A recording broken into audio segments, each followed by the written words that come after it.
Hey everyone, Zach here at RiG'd Supply. If you clicked in this video, you're probably looking to install your RambleRack, and today we're going to take you through that process. First things first, we always want to go over our tools needed for installation. To start with, we're going to want a torque wrench that's capable of at least 80 foot-pounds.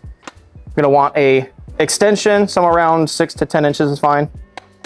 We're going to want a 15/16 box wrench, a 15/16 socket, a 3/4 inch socket, a standard little ratchet, small extension for that ratchet, a 9/16 socket for that ratchet, and a 4 and a 5 mil Allen wrench.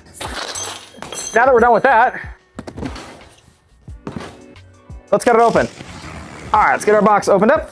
Inside here, we have another box. We open that up. All of our hardware is going to be in here. So that is going to be the clamps for the stinger, the wedge, both wheel cups, and the hitch pin. All of that is going to be inside here. The only exception is if you ordered a stinger by itself, all the stinger hardware is going to be in there, of course. But other than that, package them together, all going to be in here. Let's start with grabbing our wedge, clamps, hitch pin, and our stinger, and let's go install it on the vehicle. Today we're going to be doing the install using our short stinger on our Ramble Swing Pro. Same installation rules apply whether you're using a long stinger, installing it into an ultra swing, or directly into your vehicle's factory hitch receiver. So this is your hitch receiver. This is where it's going. We're ready to install our stinger into our hitch receiver. Make sure to line up the hitch pin holes to whichever ones you want. It's important to note that RambleRack does require an open back receiver in order to install in there properly. If you have a closed back receiver, send us an email. We have other solutions.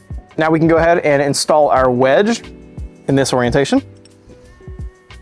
Just go and push that all the way in the receiver until it makes contact with the stinger. Once that's done, we can take our hitch pin, line the several holes up, and push the pin through. Once we have our pin installed and everything lined up, we can go ahead and torque our wedge bolt to 80 foot-pounds.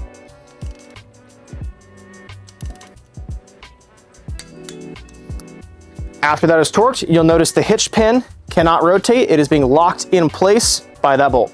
With the stinger attached, we can go ahead and set our base tray onto the stinger. Go ahead and just loosely place our clamps on the base tray and start inserting our bolts into the stinger. So the way we are installing this today is going to be clamp arm on the passenger side of the vehicle, or that means for the bike, drive side out. That's the way most single bikes are going to be set up. If you want the drive side facing in towards the vehicle, or clamp arm on the driver's side of the vehicle, simply reverse the orientation of the base tray. Everything else is the same. With the clamps in, we can go ahead and start to tighten these down. It is very important that we tighten these in succession. So a little bit on the front bolt, a little bit on the back bolt, a little bit on the front, just go back and forth for these. Ready to do our clamp arm installation next, so go ahead and grab your clamp arm and your big old bolt with a bunch of washers on it. This looks a lot more confusing than it actually is, but we'll just go ahead and go through the orientation real quick. Just pull the nut off. We have a gold zinc flat washer, a small oil light, a large oil light, a little reducer spacer, another small oil light, a final gold zinc flat washer. First thing we're going to do, take our gold zinc flat washer and our small oil light, go ahead and put those on the bolts, and those are going to be going right through our clamp arm against the arm itself. Once that is done, just set that on here. We can take our small reducer, put that on the bolt, take our large oil light, put that over the top, making sure that the small reducer sits on the inside of the oil light, and this is ready to go through the arm. Now that we have the bolt through and we've made sure that our spacer is on the inside of the large oil light, we can throw on our last small oil light, our last flat washer, and our nuts, and start to thread that on.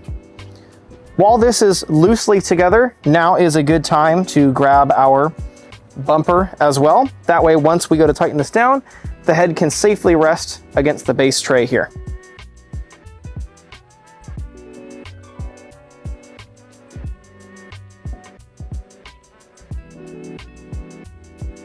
With the arm resting against the bumper, we can go ahead and properly torque this down to your desired tension, as the tension is adjustable. Our final step is going to be installing the wheel cups. So let's take our arm, get it up and out of the way. We can take our pin, insert it into the outer hole to bump it out of the way and hold itself in place. Now we can go ahead and put our cups in. For the front wheel cup, we have this spacer, and obviously the front cup as well.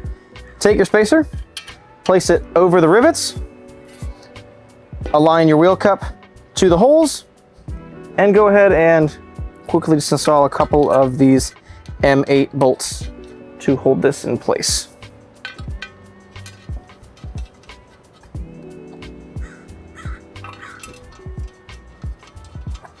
Let's get these snugged and move on to the rear.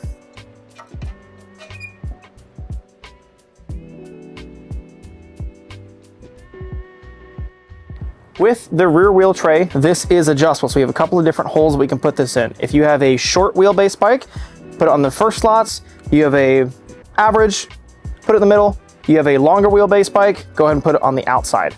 Before we do that, we also have our rear spacer. This is not a symmetrical design. This has tabs that are gonna face on the outside, just like that. We can go ahead and loosely place our tray just like we did for the front. Grab a couple of bolts, and go ahead and just quickly thread those in there. Those two unused bolts, we're gonna go ahead and thread them into the outer riv nuts here, just to prevent any water from getting inside the tray. For strap installation, it is very integral we do this right in order to have security for the bike.